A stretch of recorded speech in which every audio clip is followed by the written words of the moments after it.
Today in the livestock complex, the cattle firmed up. You know, the underlying support is really starting to stabilize those futures. We were getting worried for a while there. The cash trade was slow today, but we had some follow-through selling with short covering kind of like offsetting each other, and that's actually adding to the stability of the market. So it kind of was firm a little bit. We're still waiting to see if anything's going to come out of what the president said yesterday about really helping the farmers. You know, we're watching out for that. There's other issues, you know, on board, so we're watching that.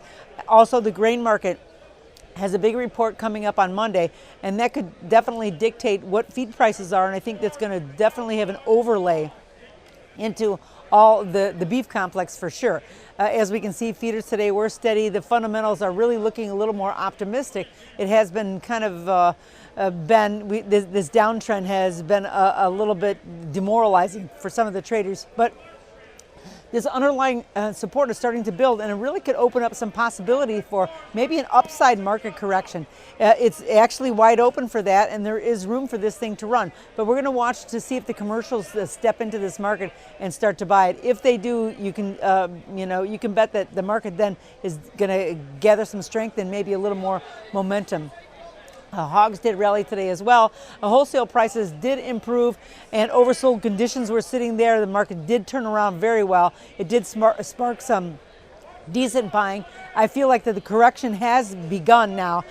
We do need a little bit better news coming out of this U.S.-China war. Everyone's now kind of considering that there might be no movement until 2020, and that means really the end of 2020, more towards the election. I think that there has been some news that China is going to hold out and wait till then. So I think that the entire complex in the meats completely have to be prepared for that to happen. So the scramble will be on to try to find other ways to really move some of the product that we have, and I think that it's starting to happen. The demand has been, the domestic demand at least, has really had a little bit of an uptick here at the end of summer, and so maybe by Labor Day we can see a little bit more of improvement there that could give us a little bit of a boost. But for sure, volatility will continue certainly for the foreseeable future.